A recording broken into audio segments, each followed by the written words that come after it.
Hello, hello. Good afternoon. If everyone would find a seat and turn off your cell phones, please. Appreciate it. All right, thank you. Welcome to Lunch with Books. My name is Sean.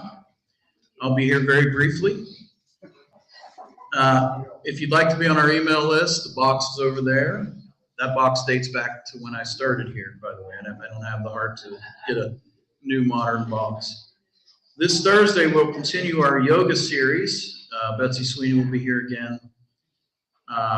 This time it's chakras and yoga, and there's a little lecture before, and then we do the actual yoga practice. Okay, class, come to work, please. It's of course my mother involved. I put her up front and she still does.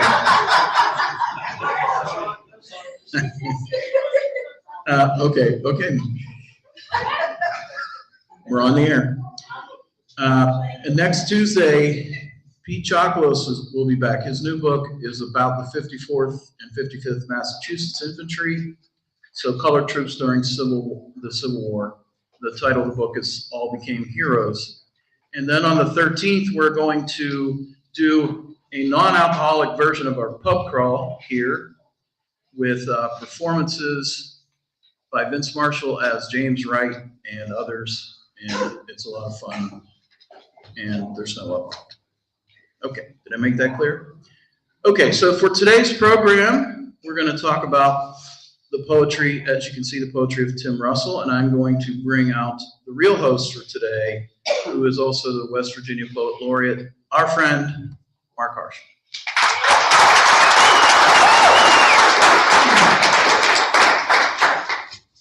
Thank you, Sean, so much. Again, I can never say enough about what Sean and the Ohio County Public Library do, not only for literature, but for all the arts here in the city of Wheeling. We are really a very lucky community to have Sean and this wonderful staff behind us in so many ways. I would have you put on, yes. I would have you put on your calendar, February 27th will be the next installment of the Wheeling Poetry Series. A wonderful African-American poet from Pittsburgh, Joy Priest, will be with us, and I can't tell you how excited I am to have her be here as a part of that series. And thanks to all those who are contributing to today's program. Special thanks to Larry Smith, whose fine Bottom Dog Press made sure this beautiful book of Timothy Russell's got done, and who shares with many of us the deepest admiration for Tim's work. And books will be for sale afterwards. And thanks to Jodi, his lovely and devoted wife, and his son Ivan, who's here managing various video machines, and all the family. On behalf of Larry and myself, great thanks to them for helping to gather all that went into making this such a superb collection of poems. Their work behind the scenes was tireless and thorough. And a quick nod to Steve Oppett. Would you please stand? Steve did the wonderful photograph art on the title page of the book. So those of you that purchase it today will be seeing it shortly. So on with the show. We've got various folks who've traveled from all over creation to be here today to honor our friend and poet Tim Russell. I'm going to begin and simply read a condensed version of the introduction to the book so that those of you who are perhaps unfamiliar with Tim's work will have perhaps a better understanding of both who he was as a poet and as a man. An unwavering devotion to truth, both uplifting and sobering, was the hallmark of Tim's extraordinary writing. In poem after poem, he found beauty and sustenance in the harsh circumstances of living and working in the gritty mill towns of our own Upper Ohio Valley. Just as the clouds of mill smoke enveloped much of his life, the presence of the mills themselves undergird many of his poems. Additionally, although Tim was never less than a faithful witness to the oppressive and sometimes brutal realities of this region, he seemed possessed always of a fierce desire to illumine the light within the dark. It It's this desire most distinguishes his poems. The topics of the factory and the river, the blue-collar livelihoods of his neighbors, and the common flora of the yards and the steep hills beyond, his ailanthus and spruce, clematis and forsythia, all uniquely inform the distinctive voice I've come to recognize as Tim's, and his alone. Philip Levine, Richard Hugo, Marge Piercy come to mind as poets I find make good company with his work. Of course, there's also James Wright. Anyone who writes from this upper Ohio Valley works under Wright's shadow. Tim's relationship to Wright was a subtle one. He seldom mentions Wright in his work. There is his poem on reading the collected works of the one good poet from Martins Ferry, Ohio, which is great fun, but more of a parody than anything else. I do, however, recall fondly conversations where he and I both talk with awe of certain of Wright's more iconic poems, like Lying in a Hammock and A Blessing, curiously, neither of which are among Wright's Ohio Valley poems. But if I had to trace an influence of Wright upon Russell, I'd say it was simply that one we all treasure when we discover we've been given permission to write about our very own place, warts and all. Beyond that, Tim, like Wright, had acute observational skills that allowed the creation of superb images, like these opening lines from Impromptu. The coral sun presides over the swollen horizon, beyond the dowager magnolia. Who would ever think to put those words together but Tim? He is also one of the most overlooked poetic voices, not only in Appalachia, but in America. He's overlooked in Appalachia in part because of geography, raised as he was towards the northern boundary of that region, where the backdrop for many poems is the industrial melting pots of cities like Wheeling, Steubenville, and Pittsburgh. And although these may not seem Appalachian to some, the people who live here share nearly all the characteristics of their rural and more southern cousins in being hardworking, fiercely loyal to neighbor and family, and self-reliant. Tim is too often overlooked nationally because although he wins the prestigious Terence DePrez Prize from Triquarterly Press in 1993, within the following decade, he begins to fall victim to a heartbreaking array of debilitating illnesses that gradually will curtail his energy and output. With this in mind, I can now better understand how the wider circulation of his poems was limited to a relatively few number of years. With illness, there came concentration issues that led him to the short, condensed form of the haiku. This is not a complaint. His haiku are arresting and stunningly beautiful. That he turned to haiku is simply an observation, perhaps a partial explanation of changes observed in his later work. And make no mistake, with the haiku, his brilliant poetic skills continued, as clearly shown by his winning the 4th Shiki International Haiku Award in 1999, an award that would bring about a trip to Japan. To open a talk regarding poets of Northern Appalachia at a conference, I read from Tim's poem in Plano, quote, "Because hills are not on the maps, it's easy to get lost here. Distant neighborhoods appear to be adjacent." It is indeed easy to get lost here, whether on an isolated ridge called Sally's Backbone, where I once lived, or Tim's mill towns. His poems seem always to be pointing a way, providing an anchor, enabling us, his readers, to feel just a little less lost. That's a gift worth remembering, in which only the finest poets can offer. I first met Tim through our enrollment in the fledgling MFA program at the University of Pittsburgh.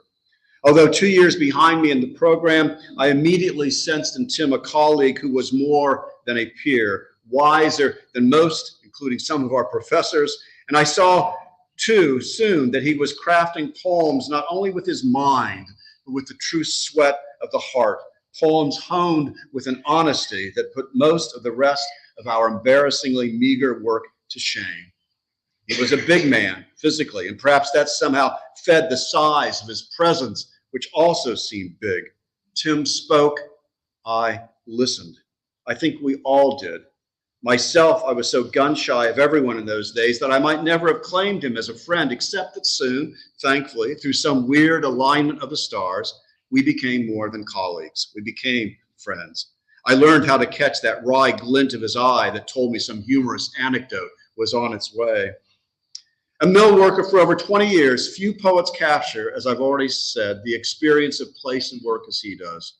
From his very first poem in his chapbook in Dubio of the same name, where, quote, men tend machinery all night as if it were troubled livestock, to his In Considerazione Promessero, forget the bungling of Latin, where stupefied from work, quote, 7 men on a railroad tie share perhaps thoughts of home, their down hoopy, and then inexplicably they know their lunch break is over.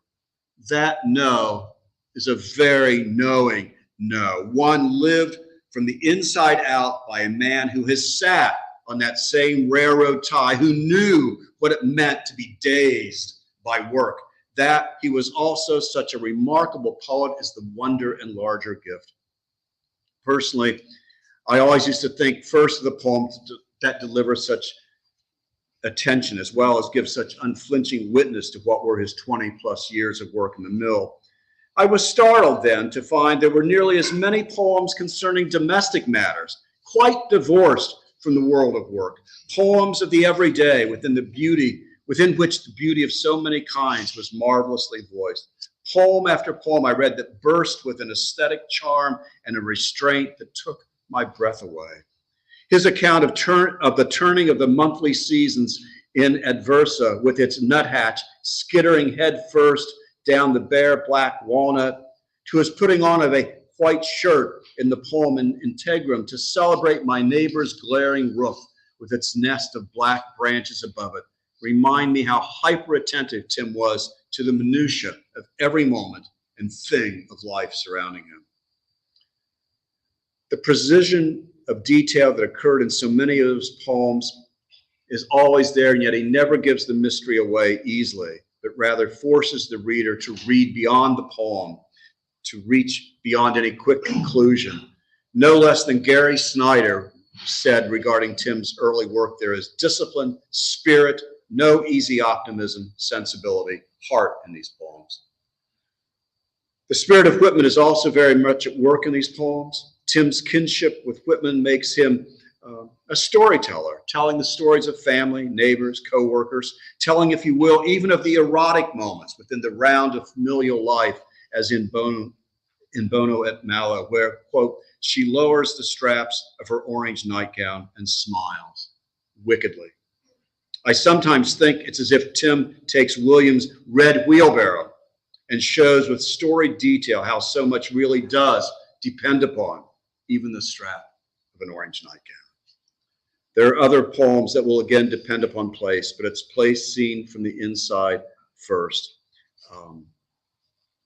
Just marvelous. Like the American painters Sheeler and Demuth, or the composer Charles Ives, or poets like those already named and many others, Tim had the uncanny ability of transforming the everyday world of labor and dirt, sweat and hard times into rare and memorable beauty. Timothy Russell and his poems should join the ranks of blue-collar poets revered around the world. We need such humbling, articulate, and loving voices now more than ever. So that's it for me.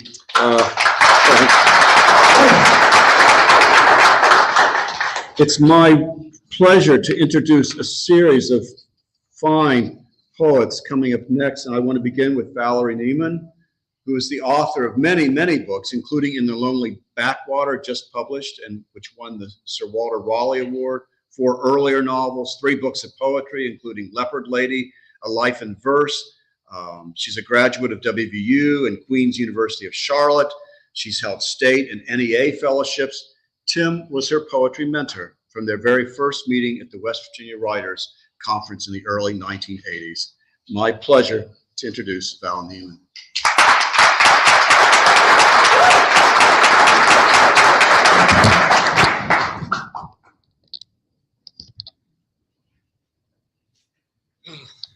Getting all choked up here thinking about Tim, so if I lose it, forgive me, because it was many, many years that we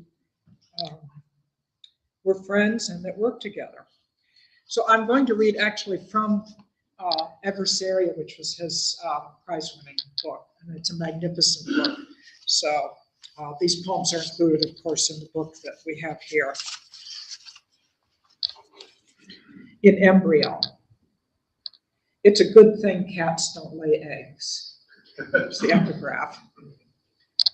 What I want is perfect orange, balanced between yellow and red, neither yet both, like the seed of bittersweet gathered in winter, something related to cherry and at least partly to blister, to set in front of the window where the hazy sun behind gauze would accent the burst cases. I sold handfuls to the woman who once gave me a white shirt for nothing, who fingered her buttons nervously and laid it on the table carefully as if it were fragile. The orange I want is glowing like the tubes in an old radio, maybe tuned to historic Pittsburgh. The announcer loves the Pirates. You can mistake static for the crowd noises, can almost smell the air. Imagine we're losing in the ninth. Maybe everything depends on Clemente, who may or may not make it to bat. Or maybe it isn't old baseball, but the tubes glow and something stirs as if memory were caught in an updraft. I am sitting in an oaken rocking chair, one I bought from a widow who made her living sewing. For now, everything here is quiet, and I am thinking of an orange tea, my body aching, twitching, and aging while something besides tea brews. If I only had the orange I want, the solid, glowing orange of molten iron, something like a toaster's grid, perhaps I could see the Chinese lanterns again. It's a good thing cats don't lay eggs. We might find them clustered exactly where we least expected them, say strung out along the baseboard. They might be some shade of white, a delicate ivory but with orange yolks. I am daily getting old, but enjoy the plants and lately think that if cats did lay eggs, that would also be a good thing. I wish you could see the silver maple sway. And isn't that just classic Tim? Yeah, he could tie things together like that. I'm going to read this other poem, which is the last poem in this wonderful book. And it has some commonalities with that poem from quite a ways back. Sudden Glimmer. Whoever she is an apparition. A sudden reason to keep going now that winter has had its say. Goddess of spring, whoever she is in her ordinary dress, nevertheless radiant, bouncing slightly through the glum sidewalk crowd of serious purpose. Whoever she is, who can explain the sudden hopefulness in a weary oldster stuck in morbid traffic, beginning to move, not saving anybody's life, whether or not you are here under the extravagant cherry on a mild day 2 weeks before the last frost date, before the planting of the zinnia seeds.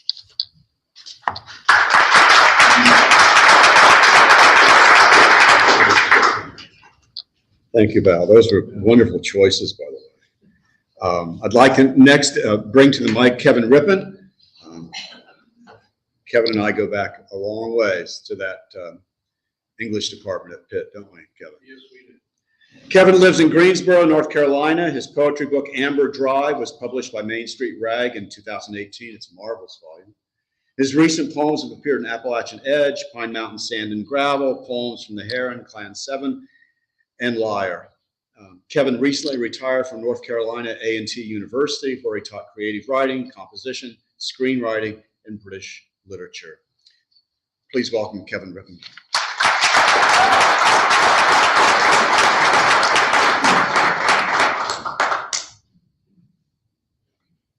Everybody's taller than I am. I'm going to read two of my favorite poems from Tim.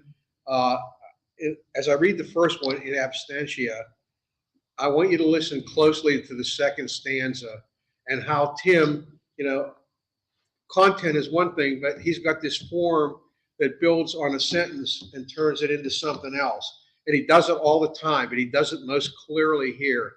And I just love this poem in absentia. Can you hear me? Trudging up the 200 stairs as if I knew what to expect atop the idle blast furnace, I have come to see something. This is what? This is what I have? This is what I have come to? This is what I have come to see? Ice particles streaming out of swirling fog form small white beards on the yellow handrails. I think of magnetism. And there is nothing in this world beside the small phenomenon to notice. Frost, not ice. It happens often. Last night here I saw the light behind louvers and slowly twirling fan blades. As far as I know, this could be a ship on which I am alone. I think of brevity.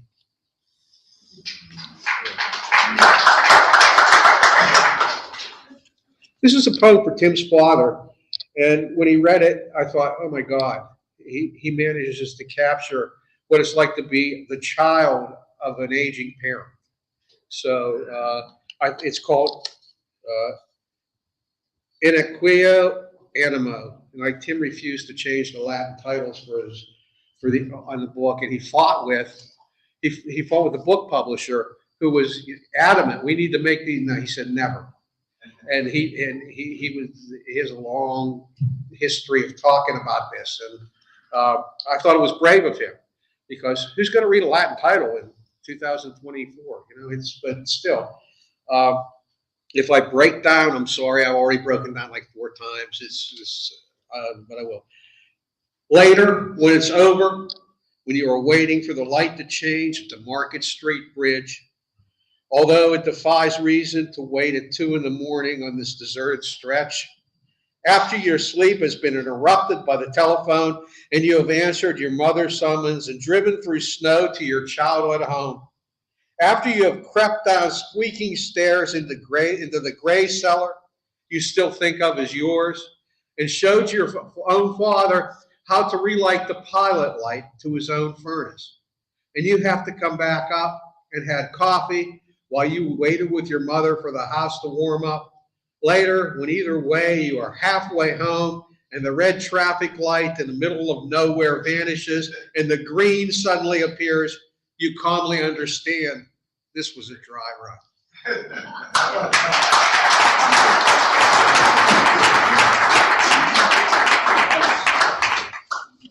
Yeah, we should just plan this to go all day. We can't. I had this special notion that I should have a couple of gentlemen come up who knew Tim in a slightly different way than some of the rest of us, and that would be Bob Villamagna and Earl Randy Keener, who both knew Tim, well, let's just say in different ways, but one of those ways was in the mill. And to think about that, I've invited Bob Villamagna to speak. Bob is a former Air Force illustrator, a steel worker, art therapist, and assistant professor of art at West Liberty University. He has 7 artworks in the state of West Virginia's permanent collection. I can't imagine anybody has more there.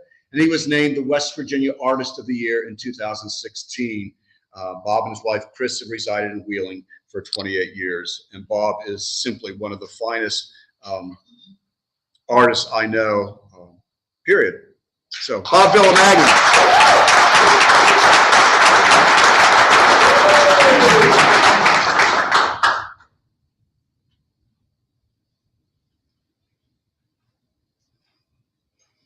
Thanks a lot. I'm just going to read a really short poem, but first of all, before I get to it, this comes from a time, the high school I went to in Toronto, Ohio. We had this very large book called History of the Upper Ohio Valley. And in this book, I would occasionally look at old photographs and stuff of the Weirton region, things like Brown's Island, Half Moon Farm, and places like Holiday's Cove. And I couldn't hardly imagine, except through these photographs, of what it had become. And Tim had a poem. In a nutshell, had you wanted apples, the mill would not be here. This would still be orchard. And that strikes me and makes me think about those times when I would look at that volume. So I'm just going to say a few words about my time with Tim. And to be honest, I knew him originally as just Mad Dog. And I only probably spent, I don't know the exact time, I'm going to guess maybe 6 weeks with him, you know. But I found out that I was assigned to Tim's construction labor crew when a coworker said, "Hey, Villa, you're on Mad Dog's crew next week." And you learn those things by looking at a list, which I never paid any attention to because I know I would just come into work and eventually somebody would tell me where I was supposed to be. Okay, and it didn't matter. And of course, a lot of the bosses had names like nicknames like Mad Dog and things like that, and Bully and all that. And some of them weren't very nice. But anyway, but I thought, when I found out that I was going to work for Mad Dog, I said, I got a pit. Because here's this name, Mad Dog. And I remember seeing this guy from a distance, and he was tall, and he had long hair, and there was 2 different style helmets for the supervisors, and but they were white, and they had a green stripe on it. But some of them were white, like a safari helmet, but most of them were more standard. And Tim's was the more safari style, you know. And I'd see him from a distance, didn't know anything about him, and I thought, oh my God, I got to work for this guy. I wonder for how long. Okay, but and I found out it was a couple weeks into me working for him that I actually found out what his name was. And that's only because about the 3rd week I went to look at the board and I saw on the list, and it has my name under a guy that says T. Russell. Because up to that time, it was just Mad Dog. All right, so I learned that Mad Dog was a writer because one day he came into work, and on a break, he was so excited about something that he had just got the night before called a word processor. And he says, this thing is so cool. He's telling us about it. And I thought, wow, this is really weird, because this isn't usually, you know, your guys on the construction, because they're not talking about that. They're talking about drinking and women and Steelers and all that kind of stuff. And he's talking about getting this, but I remember him saying, and this is the time before we all had a laptop or a cell phone or anything, that when he says, what's really crazy about it, I type a line, and when I get to the end of the line, then it types it. Like he punches it in and then it types it. And I'm trying to think in my head, said, that sounds really weird. He said, but it's going to take me a while to get used to it. And so that's when I really realized that he did that. Now, as far as him being a poet, I'm not going to learn that for several years. I have no idea. I don't even know what he writes or if he even wrote seriously at that time. One night, our gang was on a break, and somebody asked him how he got the name Mad Dog. And he was saying that he was working for a particular boss who he thought this boss did everything half-assed and stupid. And he really wanted to call him out on it, but he was afraid he didn't want to lose his job. So what he'd do is start, every time the boss did something that he didn't agree with, he would howl. And so pretty soon he got the nickname Mad Dog. Boy, it kind of stuck even when he became a labor gang head. One time, when I worked in the mill, I mean, there's nothing wrong with being in the mill or working in the mill. I just didn't want me working there. And I won't get into that story, how I ended up there, but I had a plan. My plan was that I would go into the steel mill, I would work for 2 years, and then I'd leave. I'd get the hell out. And I say it took me another 11 years to figure out how you do that. But one day, Mad Dog says, hey, Villamagna, he says, what's the matter, buddy? And I said, I don't know, I guess I'm depressed. I guess I'm just kind of down. He says, well, why? And I said, I don't like being here. Now, no boss ever asked me how I was feeling before or anything about myself. And I just don't want to be here. And he said, well, what would you rather be doing? And I said, well, to be honest, I said, I'd rather be making art. And he said, well, why don't you make art about this place? He says, you know, you're working in the belly of a dinosaur, and someday you're going to be able to tell your grandchildren about it. And I thought, this is so stupid. That is the stupidest thing. First of all, I said, I'm thinking then, he don't even understand me. I thought maybe for a second, because he asked me how I was, but now I realize, no, he has no clue. You know, now it's going to be several years before that line is actually going to mean anything to me. But yet, it was ingrained in my brain. I mean, it was there. 7 years after I left the mill, I learned that Tim was a poet. So all that time that I was around him, those weeks, I didn't know it. The discovery happened because I'm looking in the Wheeling paper and I see a story that he's going to do a reading of a new poetry book at the Weirton Community Center. Oh man, I said, wow, that's the guy. That's the guy I worked for. And I said, I got to go there. So I went up and I listened to him do some reading. And afterwards, I purchased a book and I got him to sign it to me. And at the time, he was very cordial. And I don't know if he really remembered me. I don't know. You know, I mean, I remember him without a doubt. But I don't know if he remembered me, but maybe. And so that's kind of how the whole poetry thing came about. And it wasn't until one time when Marc Harshman got a hold of me, and I don't even know how we figured this out, that a fellow poet and colleague of his was also the same Tim Russell that was my boss in the mill. It was kind of weird, but somehow it came about. And then and one time we had the good fortune that I got to go with Mark and go visit Tim once again, and it was great. Hey, thanks so much.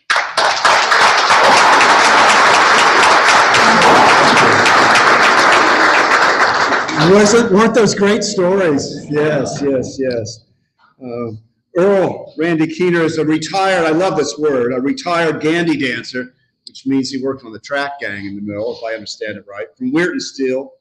He had a lifetime correspondence with Tim and is himself an internationally recognized and very much recognized haiku poet, having won the Ito and Gold Prize in Haiku Poetry and the David Cobb Haiku Award from the British Haiku Society, and many, many others. His list of awards in that genre is a long one indeed, and he's an old friend of Tim's, and I'm glad to have him with us today.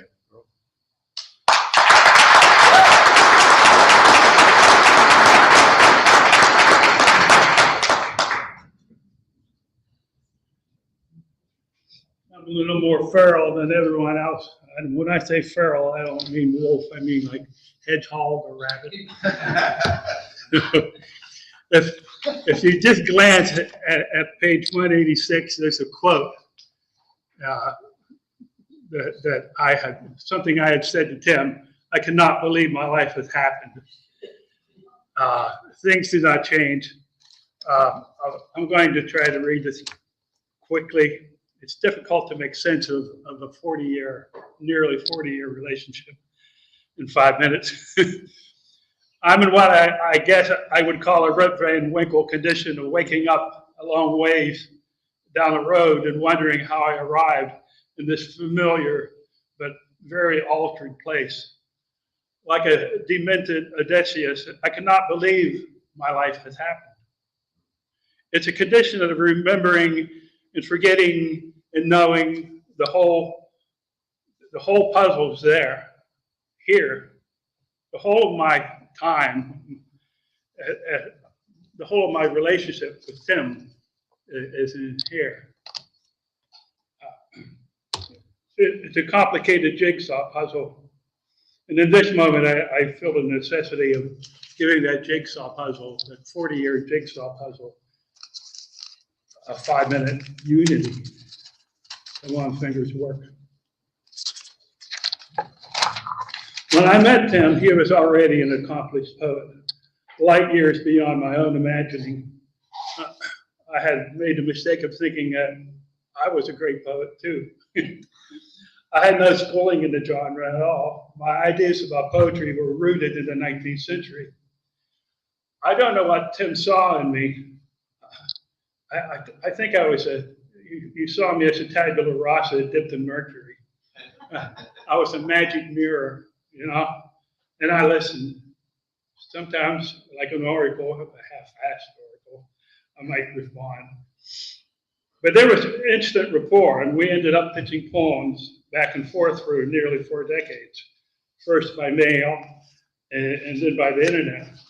At one time, we had as many as 4 or 5 strings of poetry in a continuous but erratic flow of back and forth. And this went on for years. I didn't have his talent or training, and my pace was often slow. But as I said, I thought there was a great poet in me too. I can laugh at that now, but I can be thankful too for that belief with a high octane delusion that mixed with my enthusiasm and Tim's enthusiasm and Tim's encouragement, honest and more kind and gentle, launched the trajectory of my whole life, like a wobbly rocket headed for who knows where. There were mornings I was so excited, I could not wait for the mail. I would drop my answers to his poems off on my way to the mill. Even so, I was offering bottle rockets in return for a full fireworks display. I mean, he was just amazing, continued to be amazing. In those early days, I gushed and praised him so candidly to his mother, she felt the need to warn him about the less than pure intentions of his new friend. I wasn't a stalker, but this was, it was something grander than a religion, and I was certainly a disciple. When Tim asserted of the mill, Bob informed you, if we had wanted apples, this would be an orchard. There is no doubt in my heart as well that I wanted apples. And I couldn't quite understand exactly what he meant either at first. And I didn't know why he didn't fervently want apples as fervently as I did. But he did. He demonstrated over and over, in lieu of wishes, it was possible to bloom where one is rooted. But it takes commitment and sacrifice, faith, and a lot of genius. His life was an orchard, and this is his fruit. His poems, his poems, his apples, his pomegranates. I didn't encounter Tim inside the mill hardly at all. I mean, the mill was a very large place, and the track gang was such a misfit bunch. We traveled around and nobody wanted anything to do with us. And we all made sure that that was so. Here and there, I graffitied things on beams and trusses that I knew Tim would see, such as abandon all hope, ye who enter here, or you must change your life, or down at the FPW, I wrote in very large letters, chalk, Ambrose Bierce slept here. I left a couple of poetic diatribes that were kind of anti-mill in the Boyle House canteen that I knew he would see, and it caught the attention of a couple of corporate lawyers. Fortunately, my anonymity was preserved. I suppose it still is to some extent. If I were to tell you anything more, I'd be talking about myself. But as my friend Bob here knows, I have the right to remain silent. You do. Thank you. And read that poem. I could. Do I have time to read it? Let's not. We should have everybody read it in the book.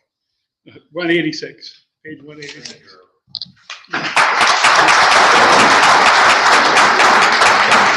Now I know why I had Earl and Bob Villamagna speak, just as a testimony to the kind of graciousness that was in Tim and the kind of teacher he could be, an inspiration.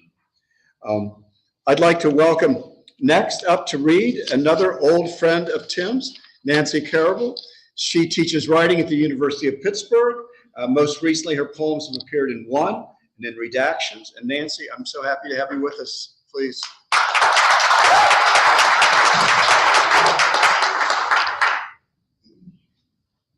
Hi, everybody. Can you hear me? Okay. All right. Yes. I met Tim after a lot of the folks that are speaking. When I came back to, I transferred to Pitt in 1984. I grew up in Pittsburgh. I was in Colorado for a while. I moved home, and his reputation preceded him. The first time I did meet him was on the 5th floor of the English department. Jodi was by his side, and all I had heard was, "Oh, Russell, here's this maniac. He's this big guy, and he's got this hair. He has this big scar on his face." Anyway, I was suitably impressed, and always intimidated by him, actually a little. Not by him as a person, but because he was such an amazing poet. Anyway, I'm going to read 2 poems for you. They're both from Adversaria, which is Stay closer to the mic. Is that better? Yes. Okay. Yes. All right.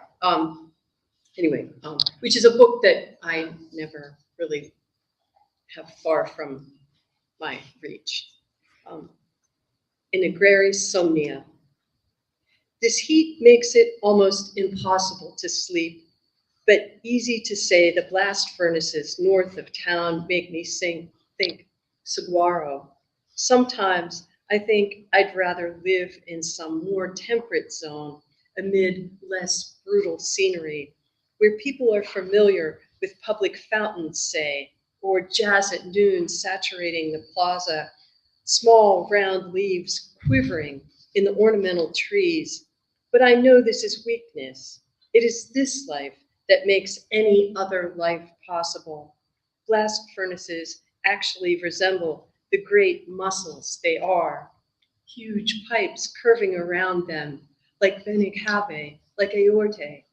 If it takes a desperate mind to imagine they resemble saguaros, then I guess mine is.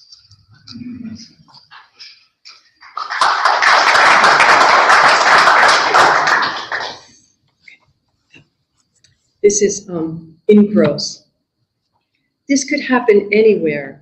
This smell in the air, like ozone and cordite, this industrial musk, and this cup of coffee, steaming like a wound, or this sound of glass, like a whiskey bottle spinning on asphalt, this ticking sound of beetles at the light, all of it anywhere.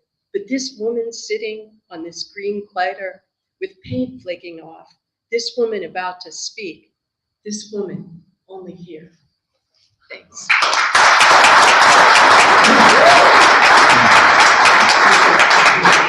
Thank you, Nancy. Those were just perfect. Thanks so much for being here. Next, another dear and old friend of Tim's, Frank Lehner. Frank is a writer, an artist, and a business coach living in Pittsburgh with his wife, the writer and manuscript consultant Nancy Koerbel, who you've just heard read, and their black and white dog, Barchu.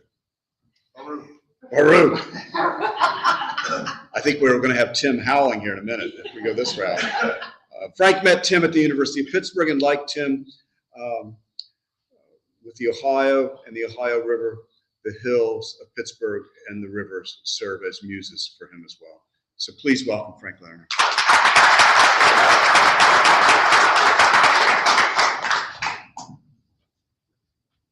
Thank you, Mark. Thank you, Mark. Good afternoon, everyone.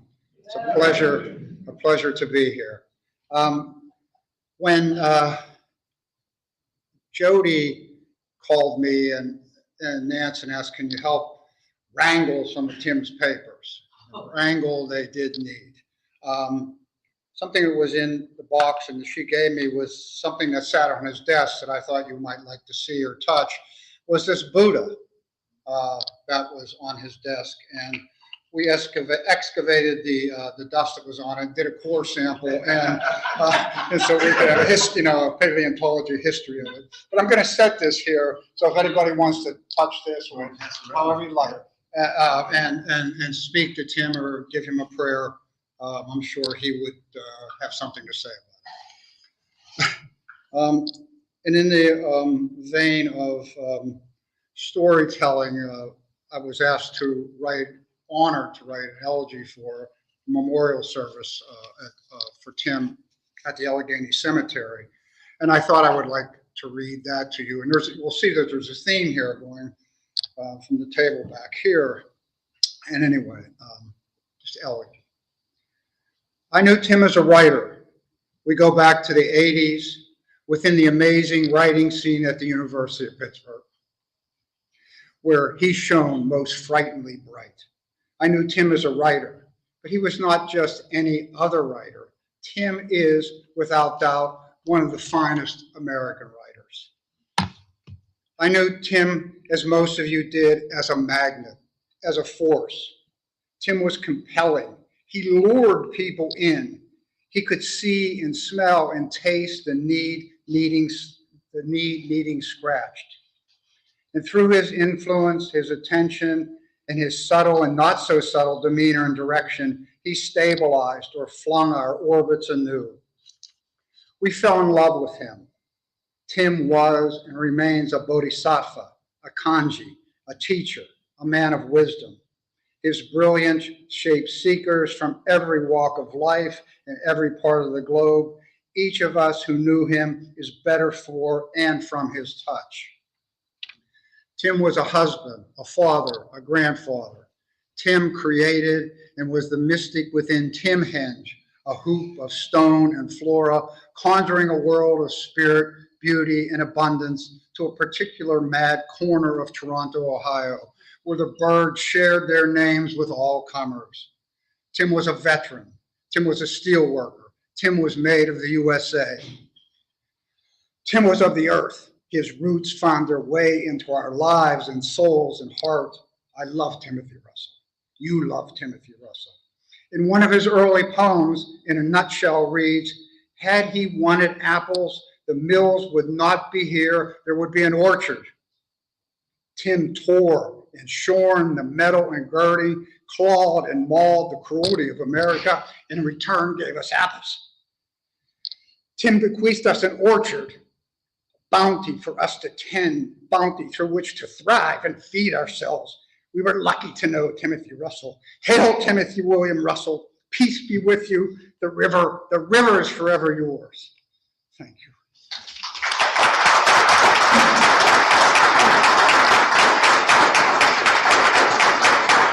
Thank you, Frank, very much. It was very touching.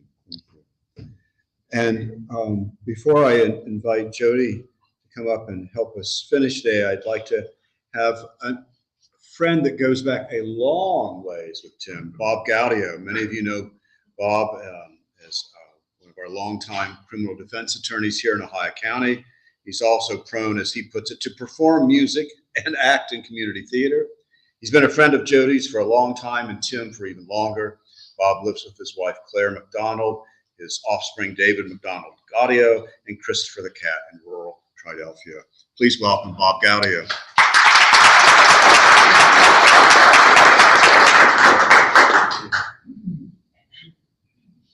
I entered St. Anthony's School in 1958. Tim was a year ahead of me. 1959, his brother Randy, the next down from 6 wonderful kids, was my classmate. I've known Timmy, well, he's always been Timmy, and I'm always Bobby to him. We were off and on connected, most probably and most effectively when we ended up at West Liberty State College together. I've known Jodi, by the way. She came to our church in 1969. And I was playing folk music in the church back then when I was holy and pleasing to God. And so I've known Jodi a long time too, but much longer Tim. And we would sit in the West Liberty, because I was working tin mill 11 to 7, and he was working, the construction at Weirton Steel too. And we would go to college and drink a hell of a lot of coffee and try to stay awake in class. So, and we'd talk about philosophy and sports and the stupidity of television. And it was a lovely time. We reconnected later in life through Facebook. And I got to know Tim and Stonehenge and all the stuff that came about in Toronto through Jodi and Tim. He always wrote with, everybody's always pissed off about the fact he had in Apribo and in this and in that. And he wrote in an interview, he said, all the Latin titles are phrases that start with in, and in a certain way, they are all in Weirton, where I was living. Each one is a different aspect of the same area I live in. I miss him. He was a great guy. He lived 5 lives. You look in the eyes of Tim Russell and some of the pictures you'll find in this book, and you will see a man who's lived many more lives than we have. In Excelsis, at the very peak, Sammy loved Trish and sprayed this truth on a bridge abutment with stolen fluorescent pink paint. Small pleasure craft gathered at dark just downstream from the marina at the Half Moon Bend in the river. There, red and green lights bobbing on the glassy black water. Somebody's CD player blaring Bolero, and the full apricot moon suspended, eerily silent above it all in the eastern sky. Almost edible. A gigantic vanilla wafer. Aerial displays blossomed from the brow of the hill, opening like sea anemones. But the brief wave of euphoria of whatever it was washed away westward, and we began this melancholy decline. Thank you, Timmy.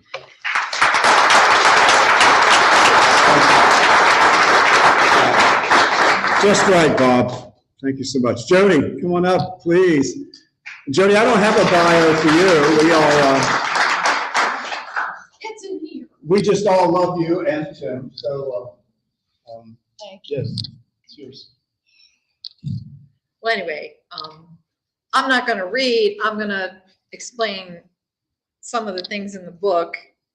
And there's a 50-year timeline. Explain some things happened during our lifetime. And then a fun part, all these great pictures of our 50 years together. We made it to 50 years. And of course, most of these people are in here too. And thank you very much, all of you, for coming so far to give tribute to him. Well, anyway, and then Mark and my son and Larry and these four fine people here. I mean, I gave them 2 laundry baskets full of papers this high over the top of the basket, right? You did. Yeah. And I hate to tell them, but there's lots more where that came from. But yeah. And then, of course, like they said, the titles are Latin titles, and he found this dictionary about this big. I still have it. And inside there was a list of Latin titles and their meanings. And he says, "Oh, I can write a poem about each one of these." I'm like, "What are you, crazy?" He did it. And if anybody wants to, I'm on Facebook, Jodi Dolan Russell. I do have a list of some of them, the meanings, but I forgot to bring it. So if you bought a book and you want a list, I can send it to you. And oh, and then in the back is the editor. He heard me telling stories. "Oh, you got to write these in this book." And I'm like, "I'm not a writer."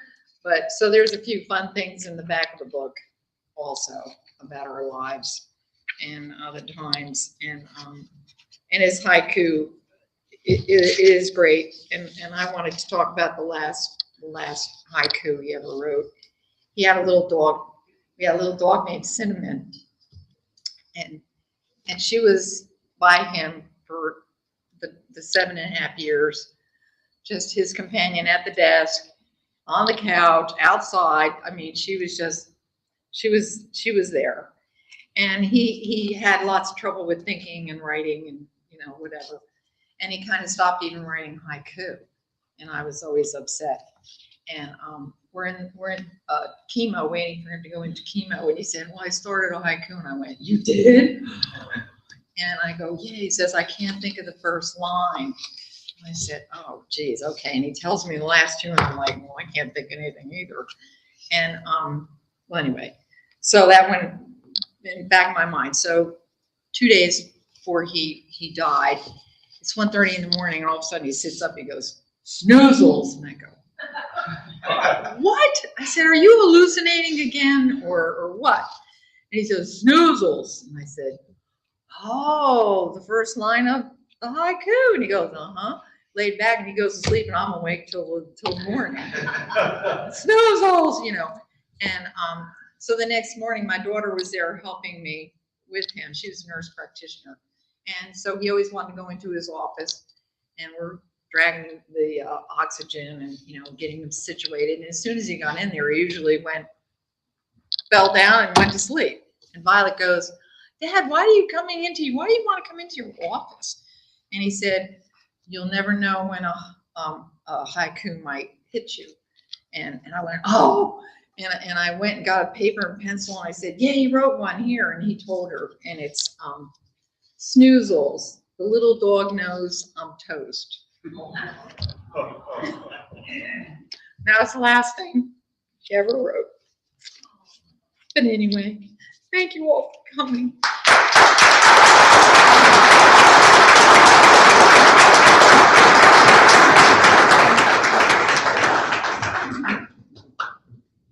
Jodi has books here for sale, so make sure you grab one as a souvenir. Thank you all for coming. This has been more wonderful than I could ever have imagined. I hope Tim is smiling on us all.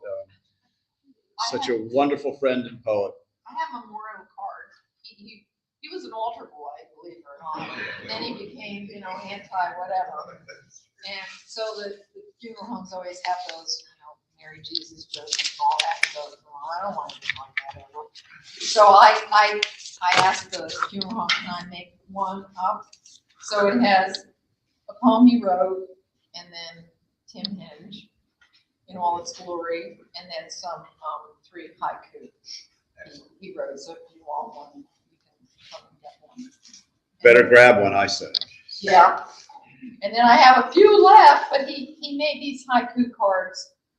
When computers, you had to rip everything, and it's got all these little perforations on it, you know, and he wanted to promote haiku.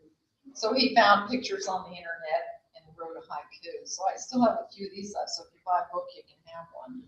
I forgot to hand you some. So there's not very many, but I have more at home. Thanks again, Jodi. Thank you all for coming. Thank you.